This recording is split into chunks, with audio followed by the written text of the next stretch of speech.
السلام علیکم ورحمۃ اللہ وبرکاتہ۔ بسم اللہ الرحمن الرحیم۔ قابیل و حابیل کا قصہ۔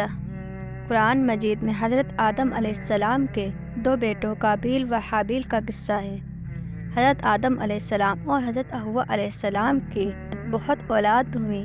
انہی میں سے دو بچے قابیل و حابیل تھے۔ قابیل بڑا لڑکا تھا لیکن ماں باپ کا کہنا نہیں مانتا تھا۔ حابیل چھوٹا بھائی تھا جو ماں باپ کا کہنا مانتا تھا۔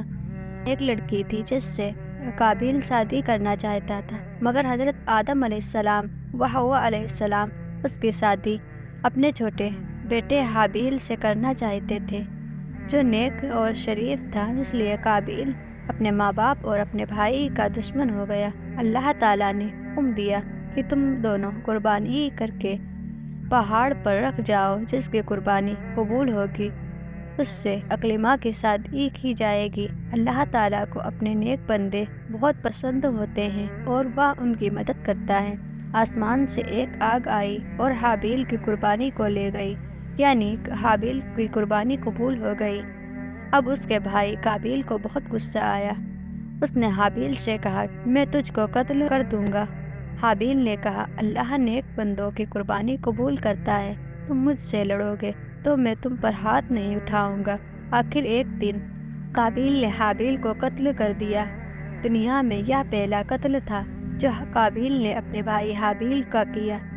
قتل کرنے کے بعد قابیل کو فکر ہوئی حابیل کی لاش کیا کریں، کس طرح چھپائیں۔ اس نے دیکھا کہ کوا چوس سے زمین کھود کر ایک دوسرے مرے ہوئے کوے کو دفن کر رہا ہے۔ تب اس نے بھی اپنے بھائی حابیل کو زمین کھود کر دفن کر دیا اور خود جا کر آگ کی پوجا کرنے لگا۔ حضرت آدم علیہ السلام و حوا علیہ السلام کو بہت رنج ہوا۔ قابیل و حابیل دونوں بھائیوں کے جھگڑے سے ہم کو سبق لینا چاہیے۔ ہمارا حقیقی بھائی یا مسلمان بھائی اگر ہم پر زیادتی کرے تو بہتر یہ ہے کہ ہم صبر کریں اور اپنے بھائی پر ہاتھ نہ اٹھائیں۔ قابیل نے اپنے بھائی کو قتل کیا، قیامت تک کے لوگ اس پر لعنت کرتے رہیں گے اور آخر میں اللہ کے عذاب کا مستحق ہوا، اور حابیل کو قیامت تک کے لوگ اچھا کہتے رہیں گے اور وہ جنت کا وارث ہوا۔ آمین۔ جزاک اللہ۔